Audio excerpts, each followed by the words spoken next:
This is a quick walkthrough of FixNix Audit Management tool. Let me log in with the auditor credentials. Once the user logs in, he can see a dashboard page, which gives a clear idea of the overall audits. Let us quickly jump into the audit section.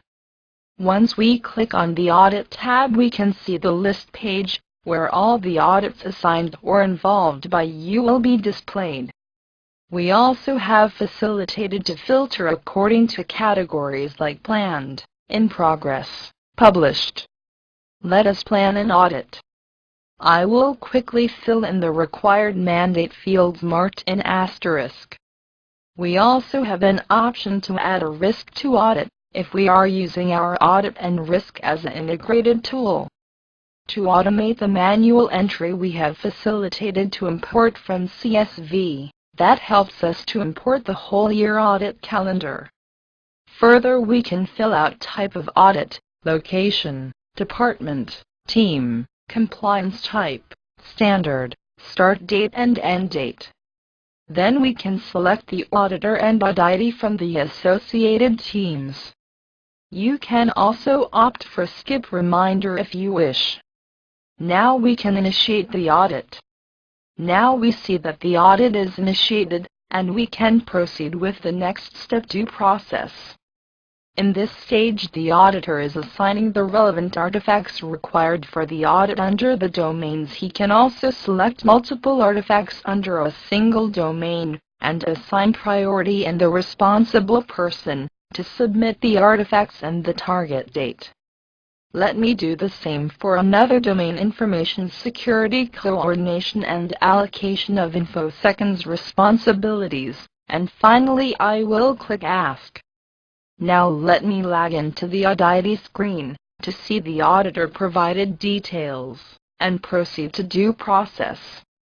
Once the audit ID login, he will also see a similar dashboard and it's configurable. Now let us go and submit the artifacts requested by the auditor. Here the auditee can provide a response, as a document attachment and also a test response to that. Since we have selected 3 artifacts to be submitted, we can do the same steps for the other 2 artifacts. Let us submit for recommendation. Now I have logged in as an auditor. To proceed to the next steps, once the response is provided by the audit ID, the auditor can go ahead with the check process, where he can validate the documents provided. Then he will provide a recommendation and the reason, severity and priority, closure date, status and the CASO score for the document provided. Let us do the same steps for the next 2 artifacts provided and give an overall score. Now we can log in as audit ID and proceed with ACT process. Here the audit ID will provide the corrective action status, preventive action, to be taken according to the auditor's recommendation. We can attach related document to the CAPA. Let us do the same process for the other 2 recommendation also and click Respond. Now we can log in as auditor and proceed to the next step.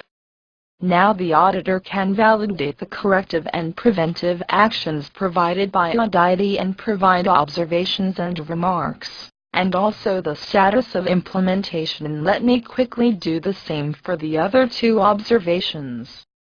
Once it's done, click Observed and click Publish. Now we can see the reports in the dashboard page.